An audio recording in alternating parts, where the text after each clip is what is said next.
Belajar teks prosedur. Halo teman-teman, pernahkah kamu membaca tulisan yang ada di bungkus mie atau makanan instan lainnya? Pada bagian belakangnya, pasti ada semacam petunjuk atau instruksi tentang cara menyiapkan mie tersebut dengan benar, supaya benar-benar matang dan rasanya enak.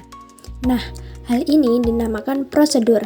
Jadi, prosedur adalah serangkaian langkah yang harus dilakukan untuk menyelesaikan sesuatu. Langkah-langkah yang tertulis dalam bungkus mie tersebut adalah salah satu contoh teks prosedur. Pengertian dari teks prosedur sendiri adalah suatu teks yang berisi langkah-langkah aktivitas atau kegiatan untuk menyelesaikan suatu pekerjaan. Teks prosedur ini diperlukan sebagai panduan bagi seseorang dalam membuat atau menyusun sesuatu. Tujuan teks prosedur memberikan petunjuk bagi pembacanya tentang langkah-langkah secara runtut dalam melakukan aktivitas atau menyelesaikan sesuatu. Teks ini juga memudahkan pembaca untuk mengetahui cara yang benar dalam melakukan sesuatu dan memberikan petunjuk jelas agar mendapatkan hasil yang maksimal. Struktur teks prosedur. Dalam struktur teks prosedur terdiri dari 4 bagian, yaitu tujuan, material, langkah-langkah, penyusunan atau pengerjaan, dan penegasan ulang atau kesimpulan. Berikut penjelasannya. 1. Tujuan.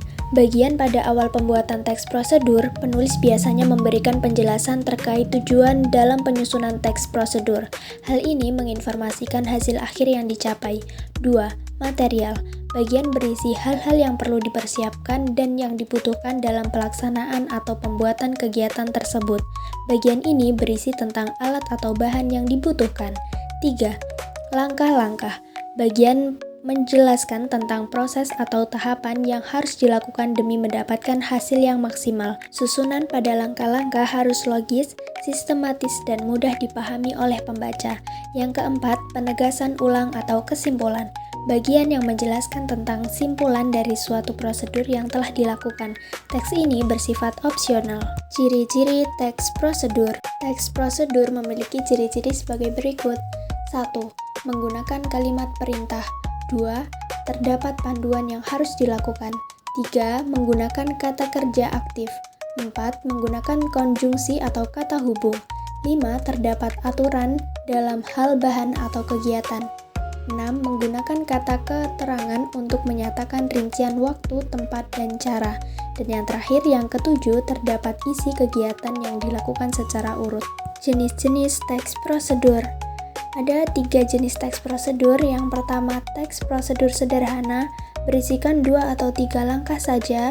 Kemudian yang kedua, teks prosedur kompleks, terdiri atas banyak langkah untuk setiap tahapannya. Dan yang ketiga, teks prosedur protokol, teks prosedur yang langkah-langkahnya bisa dibolak-balik tapi tujuannya bisa tercapai. Begitulah penjelasan tentang pengertian, tujuan, struktur, ciri-ciri, dan jenis-jenis teks prosedur. Semoga kalian bisa memahami. Terima kasih dan sampai jumpa.